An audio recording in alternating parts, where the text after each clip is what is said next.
You learned it in school. History books told us civilization began in Mesopotamia, with the first cities and the Sumerians. They taught us the story of Egypt, its pharaohs and pyramids, marking the true dawn of complex society. This is the timeline we accepted, the foundation of our understanding.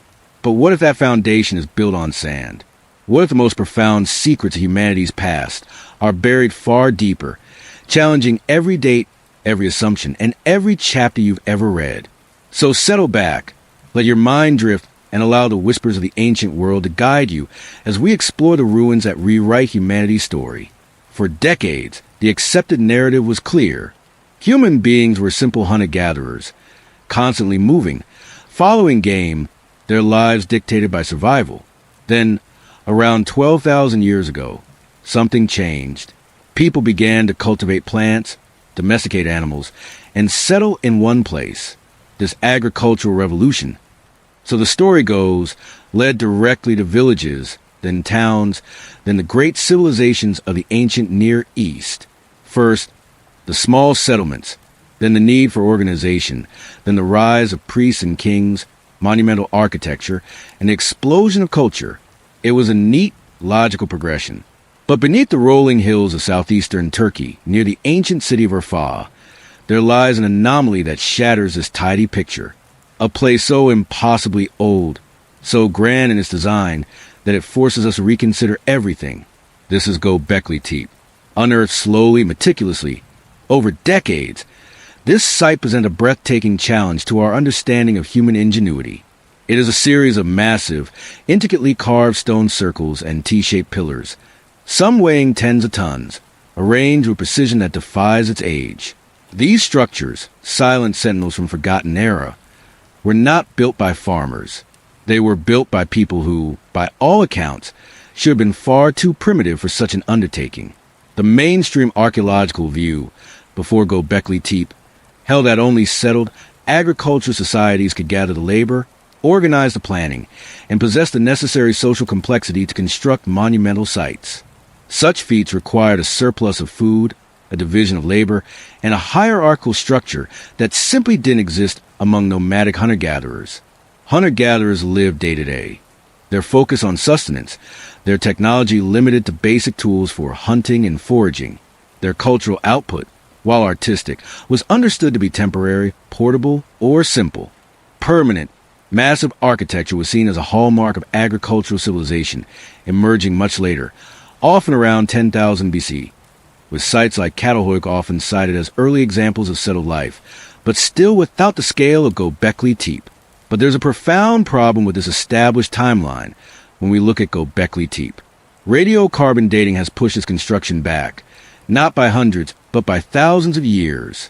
The oldest layers of Göbekli Tepe date to roughly 9,600 BC, with evidence suggesting even earlier beginnings. This means this astonishing complex was built before the advent of widespread agriculture. It predates the supposed birth of settled life itself. It existed long before the Sumerians, long before the Egyptians, long before Stonehenge, and even before the first known pottery. The very idea that such advanced, organized construction could arise from a society of hunter-gatherers was, and still is, a paradigm shift of monumental proportions. So, if not agricultural civilization, then who built Göbekli Tepe? And how? Some researchers believe it was an extraordinary spiritual center, a place of profound religious significance that drew together nomadic groups from vast distances. Perhaps the act of constructing these awe-inspiring megaliths was itself a form of ritual, fostering a sense of community and shared purpose that transcended tribal boundaries. These groups, while still hunting and gathering, might have been far more sophisticated, organized, and capable than we ever gave them credit for. They weren't just chasing deer. They were carving intricate symbols of animals, snakes, scorpions, boars, and birds of prey onto towering stones, suggesting a rich symbolic world and a deep connection to their environment. Other theories suggest an even more intriguing possibility. Could Göbekli Tepe be the remnant of a lost pre-agricultural culture, one whose sophistication we have entirely overlooked? Perhaps our definition of civilization has been too narrow, too focused on specific markers like writing or metallurgy. What if there were other forms of complex human organization, driven by spiritual or social needs, that did not follow the familiar path to farming in cities. Some speculate that the sheer scale and deliberate, monumental nature of Göbekli Tepe hint at a forgotten period of human history, where groups of people possess a form of advanced knowledge or social structure that has since vanished, perhaps erased by a cataclysm, or simply lost to the relentless march of time. These alternative ideas paint a picture of our ancestors not as simple, struggling nomads, but as beings capable of immense collective effort, deep spiritual thought, and sophisticated architectural planning, all without the tools and social structures we once thought were essential. Göbekli Tepe forces us to confront a profound question. If monumental architecture, complex symbolism, and organized labor existed thousands of years before the agricultural revolution, what does this truly reveal about the origins of human complexity and settled life? What other chapters of our story are waiting to be uncovered, lying silently beneath the dust of ages, ready to redefine who we are and where we came from? In the ancient lands of southeastern Turkey, an impossible monument rises from the earth, challenging everything we thought we knew about our earliest history. Göbekli Tepe, a name that whispers of secrets, presents a riddle carved in stone, a silent witness to a time long before the accepted dawn of civilization. As we delve deeper into this enigma, the scale of Göbekli Tepe begins to truly unfold. Picture vast, circular enclosures, each one a breathtaking feat of engineering. Towering T-shaped pillars, some weighing as much as 10 to 20 tons, stand shoulder to shoulder, forming these ancient rings. These aren't crude stones. They are carefully shaped, smoothed, and adorned with astonishingly intricate carvings. Foxes, wild boars, gazelles, snakes, scorpions, and a menagerie of other creatures leap and coil across the surfaces, some depicted in motion, others in stylized, almost symbolic poses. There are even abstract symbols, geometric patterns, and enigmatic human-like forms that gaze out from the stone, their meanings lost to the mists of time. Mainstream archaeology, grappling with the sheer audacity of Göbekli Tepe, suggests these structures were built by sophisticated hunter-gatherers. The prevailing theory is that these were ritualistic centers, gathering places for large communities to engage in ceremonies, perhaps celebrating hunts or honoring totemic animals. It's believed that the T-pillars themselves might represent stylized human figures, perhaps ancestors or deities, presiding over these ancient congregations. This perspective paints a picture of highly organized but still nomadic groups, coming together for short periods to construct and utilize these impressive temples before returning to their hunter-gatherer ways. But there's a profound problem with this explanation, one that chips away at the foundations of our understanding. The precision of the stonework, the sheer effort involved in quarrying, transporting, and erecting these colossal megaliths speaks a level of social organization and long-term planning that seems utterly incompatible with a simple hunter-gatherer lifestyle. Moving stones of 10 to 20 tons without the wheel, without beasts of burden, without metal tools, demands an incredible amount of coordinated human labor. It implies a settled population, or at least a highly structured society capable of sustaining a significant workforce over extended periods dedicated to monumental construction. How did they feed these workers? Where did they live? The resources and logistical prowess required appear to far exceed what is typically attributed to people living off the land, without agriculture or permanent settlements. Could it be that these structures were not merely ritualistic centers, but something far more sophisticated? Some researchers believe that the carvings themselves form a complex symbolic language, a sophisticated narrative etched into stone, rather than simple depictions of animals. Could these be constellations, star maps, or even a pictographic record of events? What if these intricate designs represent a zoo of spiritual animals, not just for veneration, but as part of a deeper cosmological understanding, a way to map the heavens and the earthly realm? The repetition of certain animals and symbols across different enclosures hints at a shared cultural lexicon, a coherent system of belief that unified these ancient builders. Then there are the striking clues of astronomical alignments. Certain pillars and enclosures at Göbekli Tepe appear to be oriented toward specific celestial events, such as the solstices or the rising of particular stars. Could these sites have functioned as early observatories, allowing these ancient people to track the movements of the sky, predicting seasons or marking significant cosmic occurrences? If so, it suggests an advanced understanding of celestial mechanics, a scientific pursuit that we usually attribute to much later civilizations. The T-pillars, with their broad, flat faces, might have served as gnomons, casting shadows that marked the passage of time or the position of the sun and stars. This level of astronomical observation points to a society deeply connected to the cosmos, perhaps even believing they held cosmic secrets within their monumental architecture. One of the most perplexing aspects of Göbekli Tepe is its ultimate fate: intentional burial. After thousands of years of apparent use, sometime around 8000 BCE, the entire site was deliberately and meticulously filled in, buried beneath hundreds of thousands of cubic feet of earth. This wasn't a natural process of abandonment and erosion. It was a massive, concerted effort to inter the entire complex. Mainstream archaeologists propose that this burial was a ritualistic act of closure, perhaps marking the end of an era or a change in belief systems. It suggested that as the climate shifted and early forms of agriculture began to emerge in the region, the hunter-gatherer way of life, and thus the cultural significance of Göbekli Tepe, waned. The burial, therefore, was a final act of reverence, preserving the sanctity of the site. But again, the scale of this undertaking presents a moment that profoundly challenges the accepted narrative. Burying an entire monumental complex, some of the enclosures measuring 30 meters in diameter, with earth and rubble, is an endeavor almost as monumental as its construction. This wasn't simply walking away. It was an act of immense, organized labor, requiring countless hours and a staggering amount of resources. Why expend such effort to bury a site if it was merely being abandoned? Why not let it fall into ruin naturally? The precision and thoroughness of the burial suggest a purpose beyond simple closure. Alternative theories propose that the burial was a deliberate act of preservation, a colossal time capsule. What if these ancient people, armed with an advanced understanding of their world, foresaw a coming catastrophe or a period of decline? Could they have intentionally interred their most sacred and significant knowledge, hoping it would be rediscovered by a future generation? Some speculate that they were not merely burying a temple, but protecting a vast library of information etched into the stones, a message left for us to uncover thousands of years later. The burial might have been a desperate measure to save their legacy, a final act of wisdom in the face of an uncertain future. Could the purpose have been to shield the site from environmental damage, or even from the prying eyes of future, less enlightened cultures? Still others suggest a more symbolic, almost mythical reason. What if the burial itself was part of a grand narrative, a cosmic cycle understood by these early people?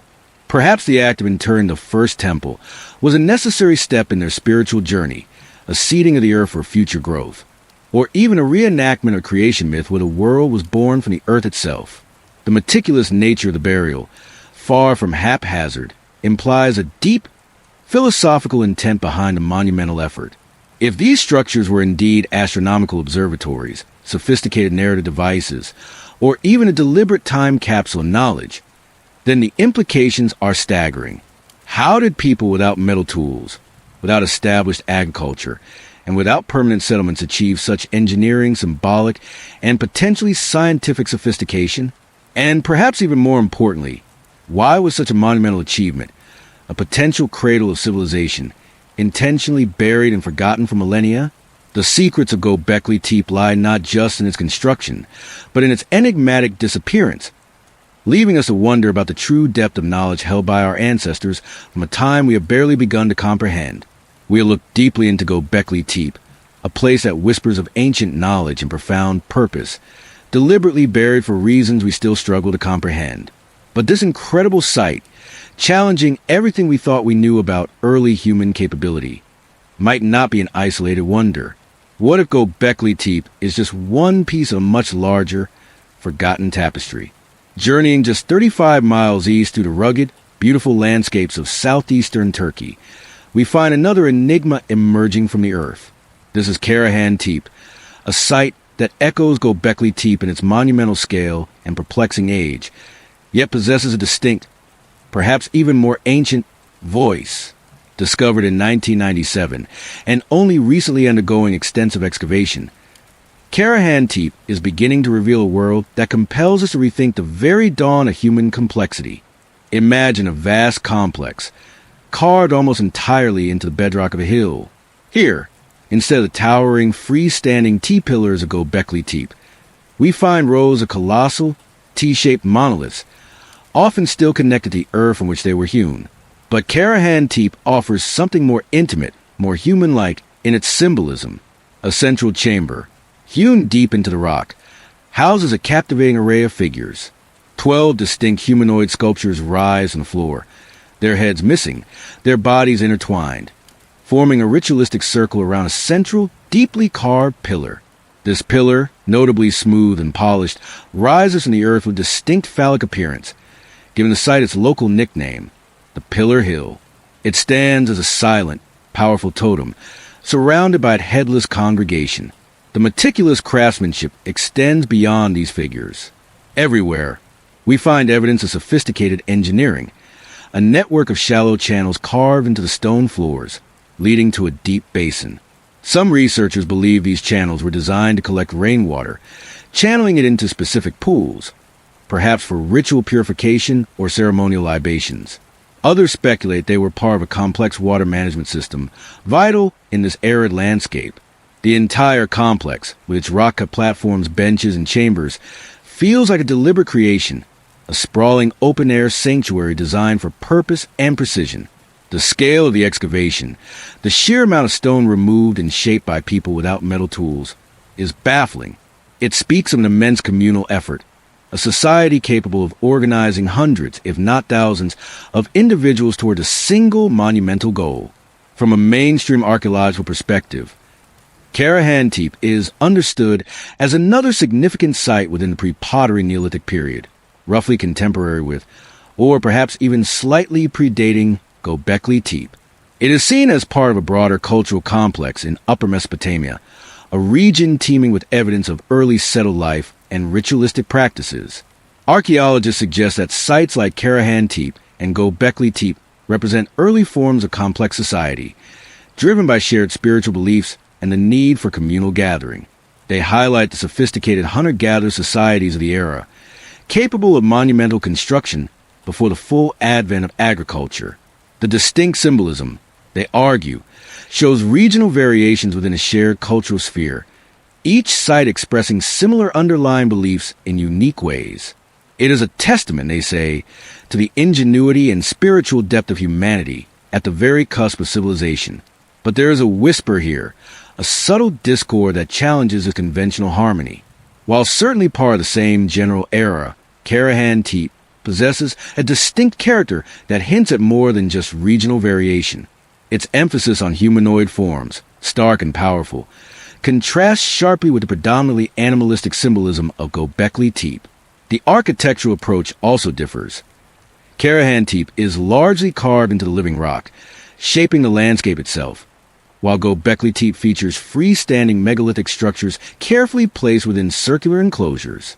And crucially, some dating methods suggest that parts of Karahan Tepe might even be older than the earliest layers of Göbekli Tepe, pushing the timeline of monumental construction back even further into the mist of time.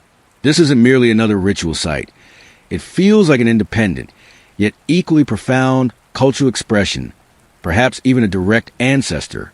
What if these differences aren't just regional quirks, but tell a deeper story of interconnectedness, evolution, or even coexisting cultures far more advanced than we previously imagined? Some researchers believe that Karahan Tepe and Göbekli Tepe are not isolated anomalies, but instead represent visible fragments of a much wider network of proto-civilizations spread across Upper Mesopotamia. Could be that this region, often overlooked in the grand narrative of civilization's birth, was a vibrant hub of innovation and spiritual development, a crucible where complex ideas were forged and shared. Theories range from the idea of a shared symbolic language that manifested differently in various locations. Perhaps the animal carvings of Göbekli Tepe represent the physical world, the untamed spirit of nature, while the humanoid figures of Karahan Tepe delve into the inner world, the spiritual essence of humanity, or even a nascent understanding of ancestry and community. What if these sites were not merely places of worship, but interconnected centers of knowledge, where different aspects of a unified belief system were explored and taught? They might have formed a chain, a sacred geography where wisdom was exchanged, rituals were performed, and a sophisticated understanding of the cosmos was developed long before the invention of writing. Consider the possibility that Karahan-Tepe, with its potential for earlier dating and its unique architectural approach, could be a precursor to Göbekli Tepe. What if Karahan-Tepe represents an earlier, perhaps foundational, stage of this ancient civilization, a blueprint from which the ideas and architectural prowess later evolved at Göbekli Tepe? This would suggest continuous cultural development, a long lineage of skilled builders and profound thinkers stretching back thousands of years before the accepted timeline of civilization. It paints a picture of a people who were not just surviving, but thriving, innovating, and building on a scale previously thought impossible for their era. Could these two sites, so close geographically, yet distinct in their expression, represent different chapters in the same grand, unfolding story, a story we are only just beginning to decipher? If a hidden network of such sites exists, what would that imply about the true scale and sophistication of these ancient peoples? Were Göbekli Tepe and Karahan-Tepe isolated anomalies, fleeting glimpses of extraordinary human effort in an otherwise primitive world? Or do they represent scattered, yet undeniable, evidence of vast, interconnected, and highly sophisticated civilization from the deep past, a civilization whose existence challenges the very foundations of our historical understanding? The profound complexity of sites like Göbekli Tepe and Karahan-Tepe, emerging from the earth with such startling sophistication, pushes against our established understanding of early human history. They hint at a lost era, a time when human capabilities might have far exceeded what we currently imagine for period. But if such intricate cultures existed, what could have caused their memory, their very existence, to be almost entirely forgotten? What force could have plunged humanity into a period of global amnesia, leaving only fragmented whispers in stone? Some researchers believe the answer might lie in a cosmic event, a cataclysm that reset the course of civilization. Around 12,900 years ago, our planet experienced a dramatic and sudden shift known as the Younger Dryas. This period marked an abrupt return to glacial conditions after thousands of years of gradual warming. For many years, scientists largely attributed this sudden plunge into cold to natural forces, perhaps the collapse of ice sheets unleashing vast quantities of fresh water into the oceans, disrupting global currents and plunging the northern hemisphere back into an ice age. The idea of an extraterrestrial impact causing such a shift remained, for a long time, on the fringes of scientific discussion, often met with skepticism and debate within mainstream circles. Most conventional explanations centered on terrestrial, internal mechanisms of Earth's climate system, seeing the Younger Dryas as a stark, yet natural fluctuation. But what if the debated impact theory is true? What if the evidence for a cosmic strike, or even a series of strikes, is more compelling than once thought, and its consequences were far more devastating than just a climate shift? The sheer scale of destruction implied by such an event, combined with the sudden cultural shifts observed across the globe, and the astonishing timing of advanced sites like Göbekli Tepe emerging from the depths of time just after this period, makes us wonder, could humanity have faced a truly cataclysmic event, one that didn't just alter climate, but erase an entire, earlier global civilization from the historical record? This moment forces us to consider the narrative we hold of a slow, linear progression from simple hunter-gatherers to complex societies might be missing a crucial and terrifying chapter. Could there be a sophisticated precursor civilization whose knowledge and infrastructure were largely wiped clean, forcing survivors to begin anew in a world scarred by unimaginable upheaval? Proponents of the Younger Dryas impact hypothesis point to a growing body of physical evidence found across multiple continents. This evidence suggests a violent and widespread event, far beyond a simple climatic fluctuation. One of the most striking pieces of this puzzle is the rapid global cooling itself, a sudden and intense chill that lasted for over 1,000 years. This was not a gradual change, but an almost immediate plunge into an ice age within a matter of decades, impacting every aspect of life on Earth.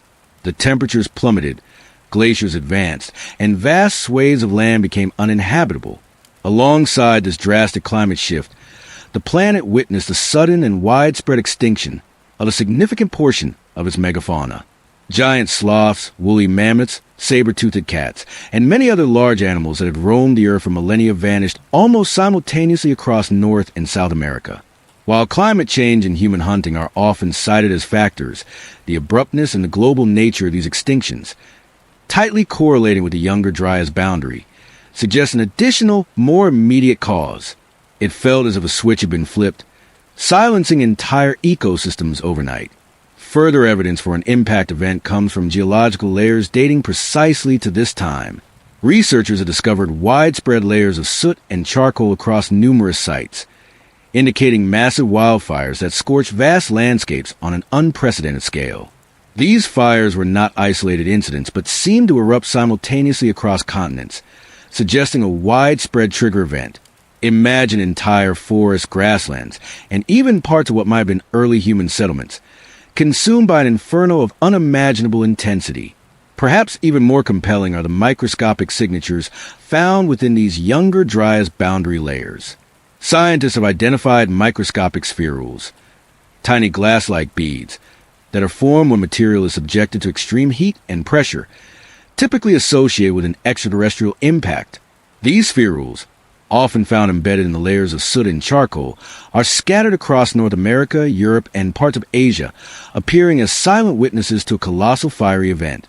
Their chemical composition, rich in elements like iridium, which is rare on Earth but common in meteorites, further strengthens a case for a cosmic origin.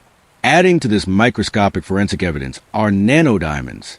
These incredibly tiny diamonds are formed under immense pressures and temperatures, far beyond anything naturally occurring on the Earth's surface, except during an impact event. Their presence in the Younger Dryas boundary layer suggests the extreme energy release of a cosmic body colliding with Earth. Alongside these, spikes in platinum concentrations have been detected in these same layers. Platinum is another element frequently found in asteroids and comets, its sudden abundance in the geological record pointing directly to an extraterrestrial delivery. These pieces of evidence, the sudden cooling, the megafauna extinctions, the widespread fires, the microspherules, nanodiamonds, and platinum spikes, collectively paint a picture of an event far more violent and sudden than a mere climate fluctuation. Could have been a comet, perhaps a fragment of a larger body, impacting the North American ice sheet, or a series of impacts, raining down debris and fire across the globe. Some theories suggest such an impact could have destabilized the ice sheets, triggered volcanic activity, and injected vast amounts of dust and aerosols into the atmosphere, leading to the rapid cooling and darkness.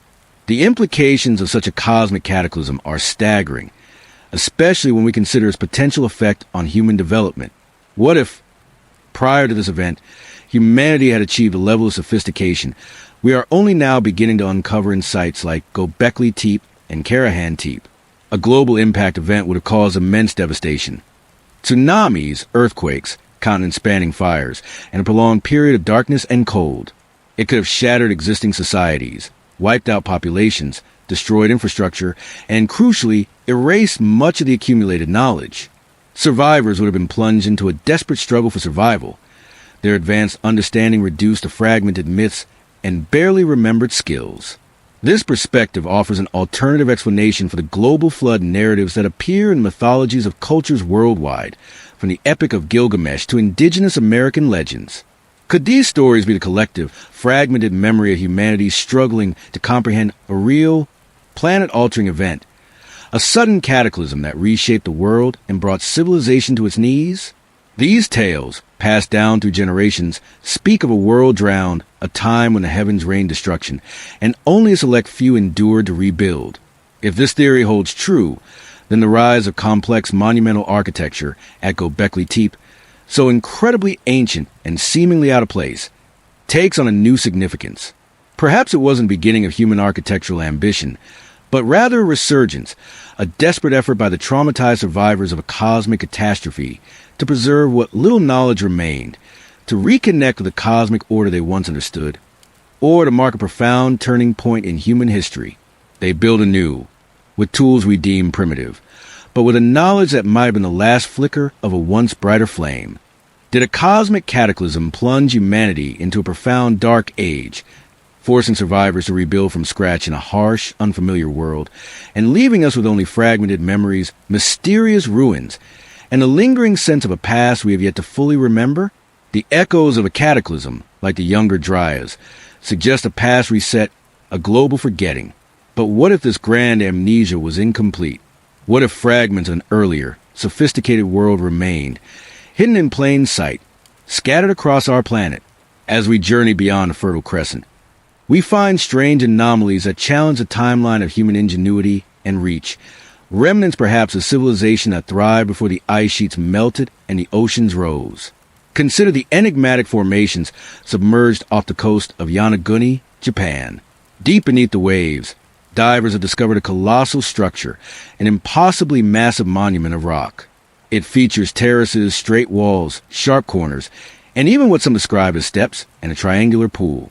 The sheer scale and apparent precision of these features make it a truly baffling sight.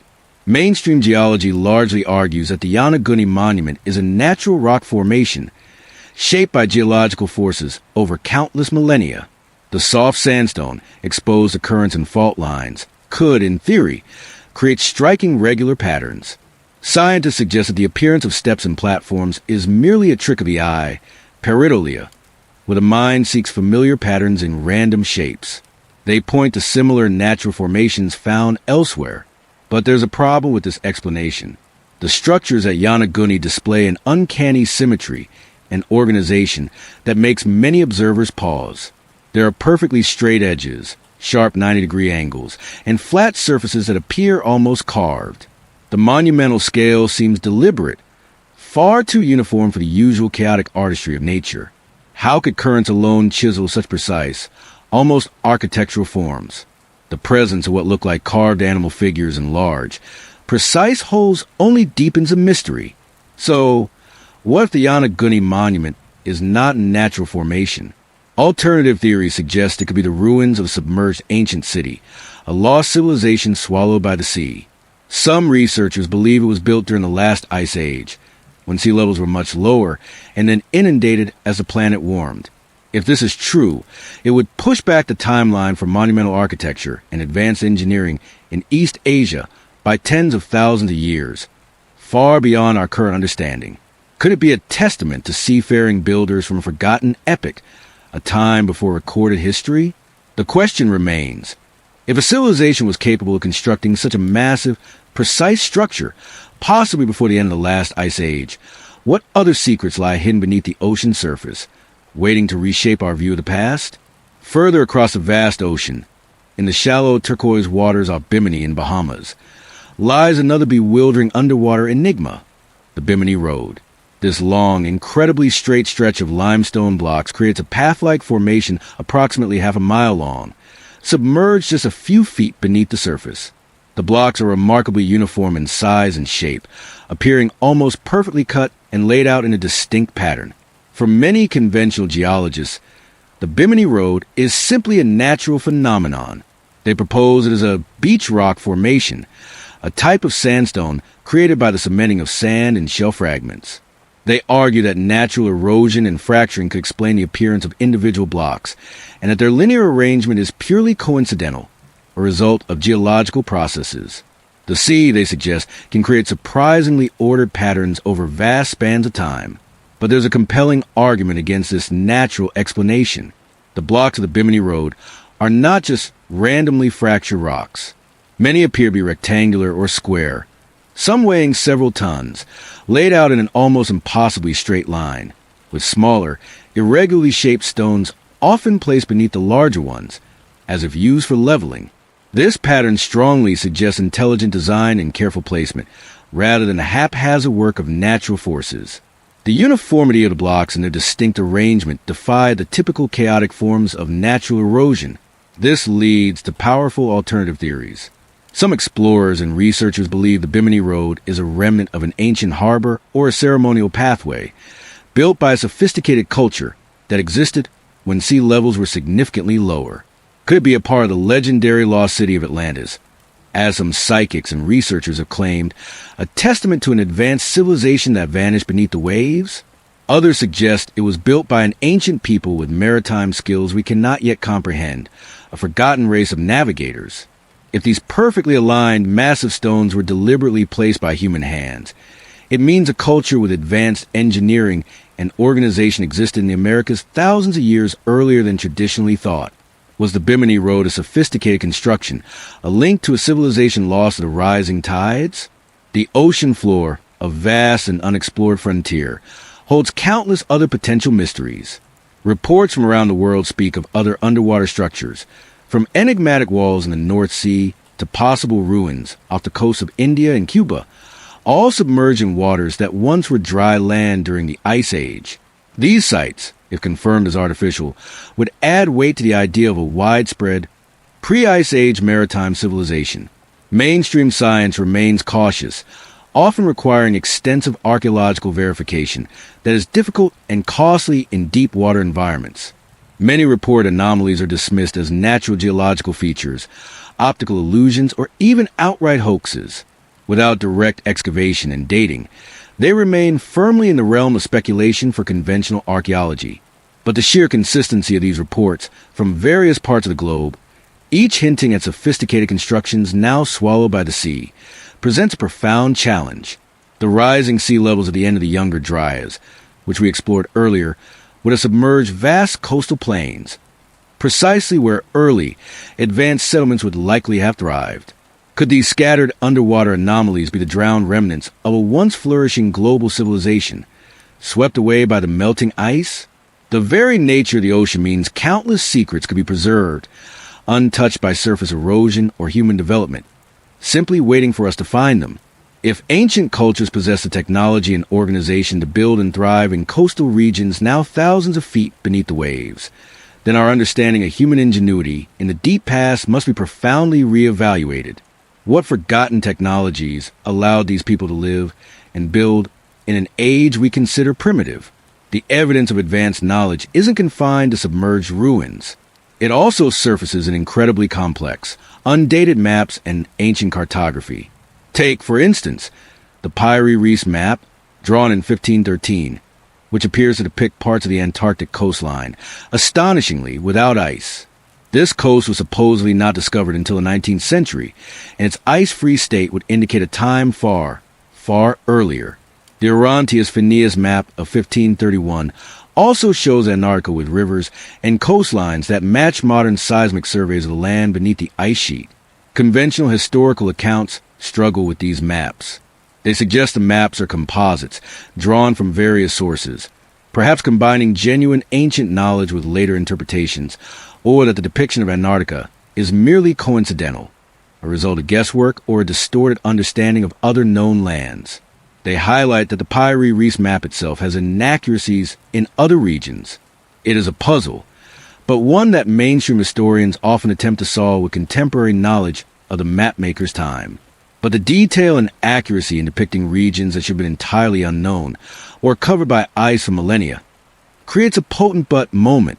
How could a 16th century mapmaker have access to such incredibly detailed geographical information about a continent that was yet to be officially discovered, let alone charted in its ice-free state? The precision of some of these ancient maps suggests a level of geographical surveying and astronomical understanding far beyond what we attribute to the cultures of their time.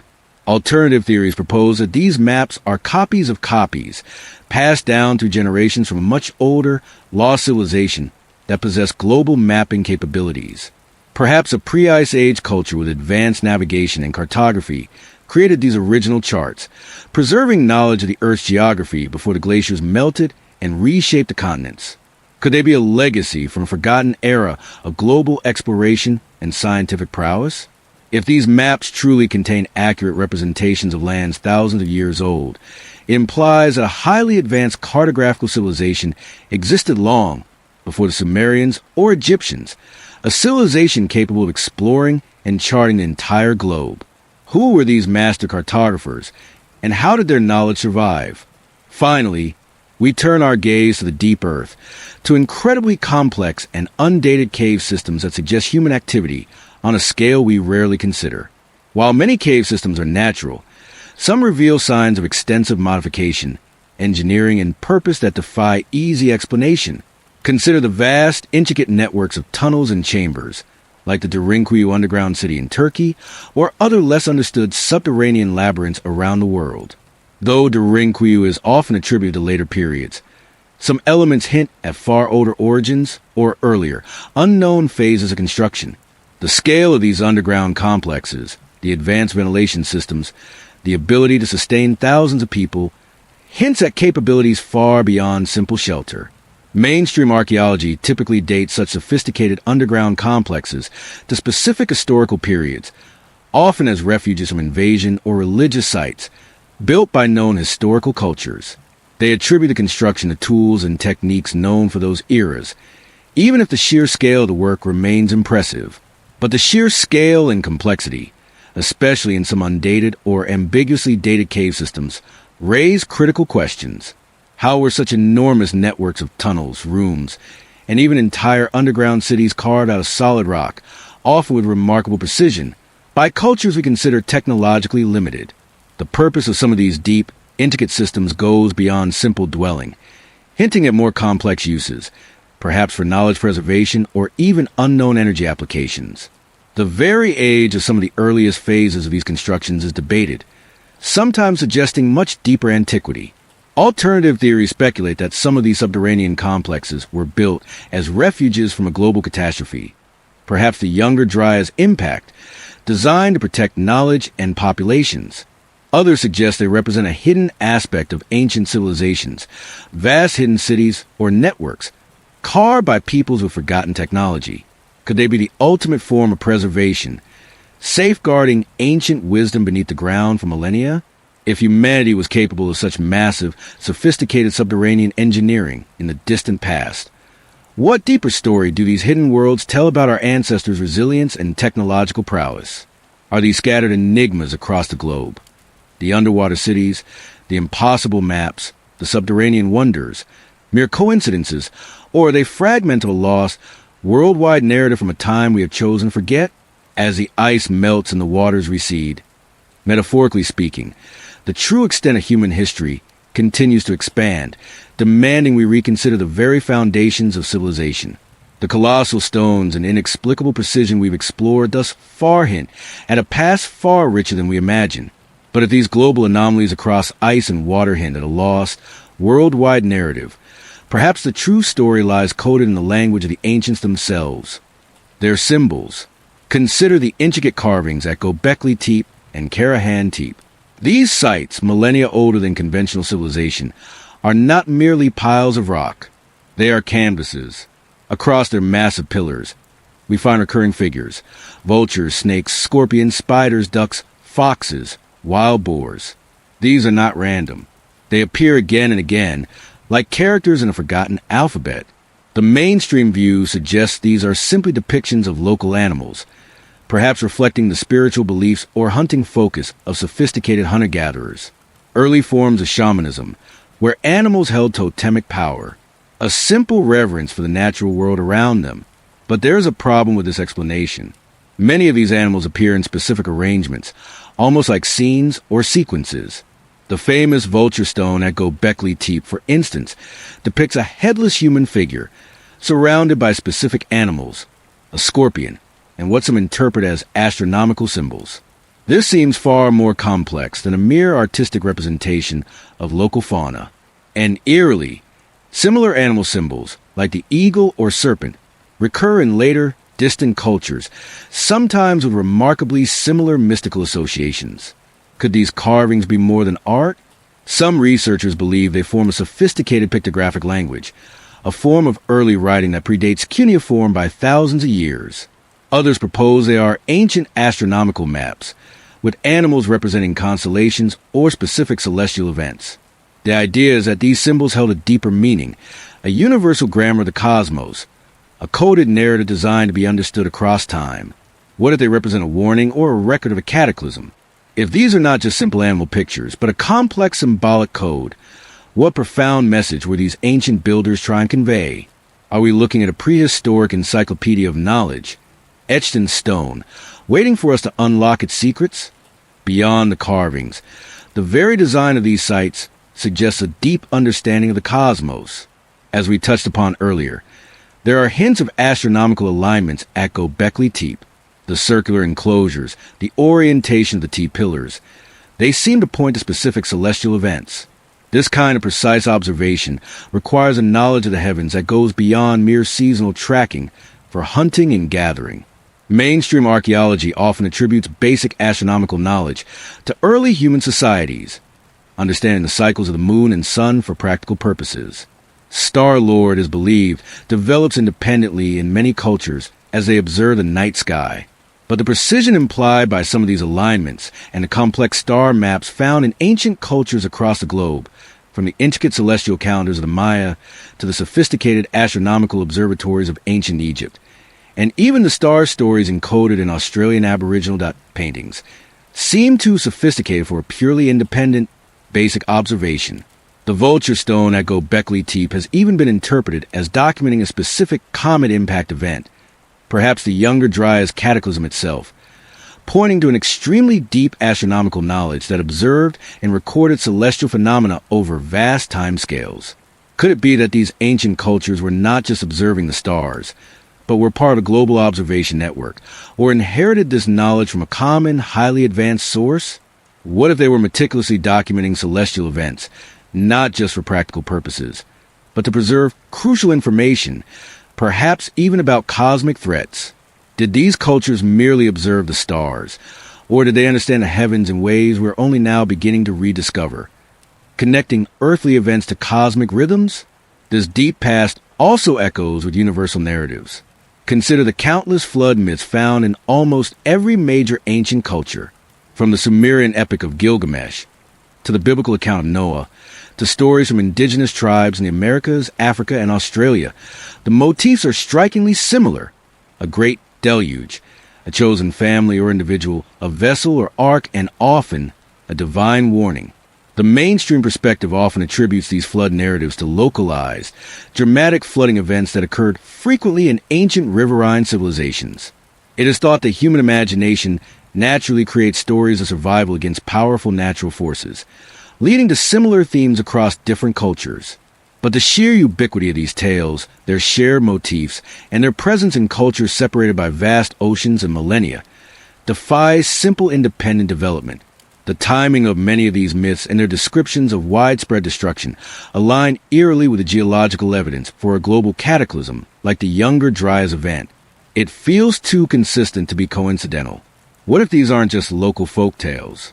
Some researchers suggest these are collective memories of a real global cataclysm, a massive flood event that reshaped the world. Could it be a deliberate sharing of foundational myths passed down from a mother culture that experienced such an event? What if these stories are not just allegories, but coded way to transmit critical survival information across generations, reminding humanity of a past disaster? Are these ancient stories merely tales, or a global historical record coded in myth, passed down to the millennia, a warning we have forgotten how to read? The idea of a source code of ancient wisdom becomes even more compelling when we look at recurring mathematical ratios, geometric patterns, and even complex scientific concepts embedded in ancient sites, from precise angles of the pyramids, to the golden ratio found in diverse ancient art, to subtle hints of the precession of the equinoxes in calendars far older than previously thought possible. The mainstream might explain these as natural artistic inclinations, coincidences, or the human brain's natural affinity for certain appealing patterns. As cultures develop, they might independently discover certain mathematical principles. But the recurrence of such complex knowledge in cultures supposedly separated by vast distances and time periods, without any apparent means of contact, is incredibly difficult to explain by chance alone. It implies a shared foundation of understanding, or perhaps a deliberate attempt to preserve and transmit knowledge. Could there be a universal source code of ancient wisdom, a shared philosophy or scientific understanding that predates what we call civilization? What if there was a highly advanced precursor civilization that deliberately embedded this knowledge within monumental structures and enduring myths, like a time capsule designed for future generations to discover? Was there a seed culture, long lost to history, that spread this profound knowledge globally, leaving clues to those who would eventually be ready to find them?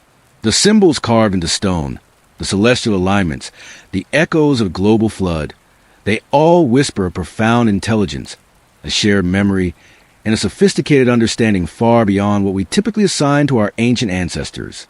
They speak of a connected world, a lost heritage. What profound message, if any, were these ancient builders and storytellers trying to convey to future generations? And are we finally beginning to understand it?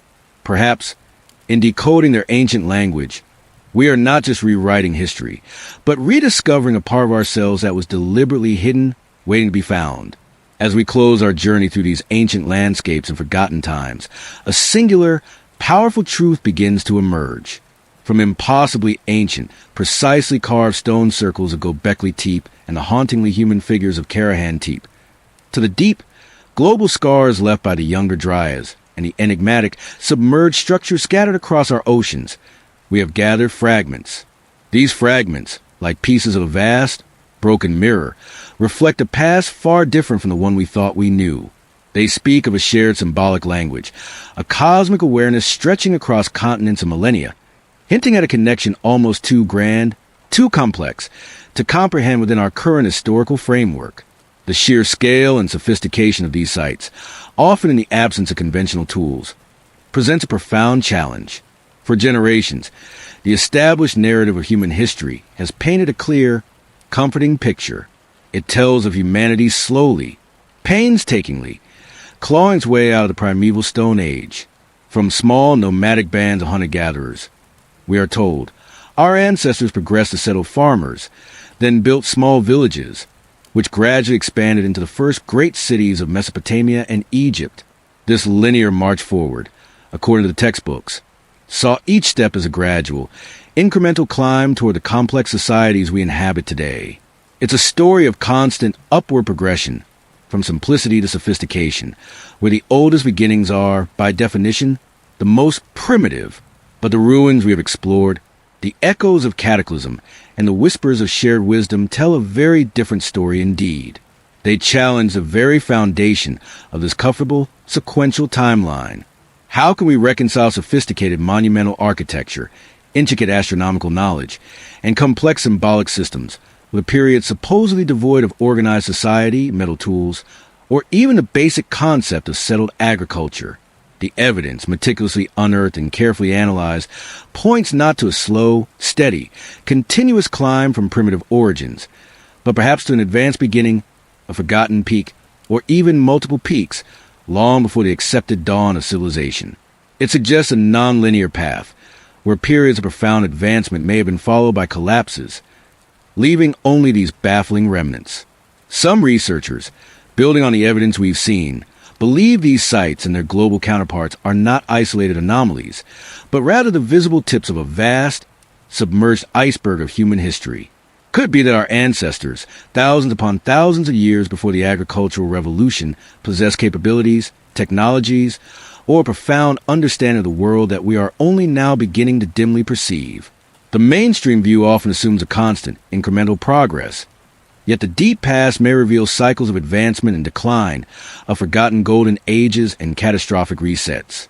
What if human ingenuity and societal complexity reached remarkable heights, not just once, but perhaps multiple times, only to be largely erased or set back dramatically by earth-shattering events, like the Younger Dryas' impact? These possibilities suggest that our current understanding of human history, particularly its earliest, most formative chapters, is not merely incomplete, but potentially profoundly mistaken, a fragmented narrative missing crucial pages. Our ancient ancestors were not just surviving. They were building, observing, preserving knowledge, and leaving behind clues and ways that continue to baffle and inspire our modern minds. Their achievements force us to confront the humbling possibility that we may not be the first, or even the most advanced, civilization to grace this planet. The true age and capabilities of these ancient cultures, therefore, remain largely shrouded in mystery, challenging us to embrace a new kind of open-mindedness.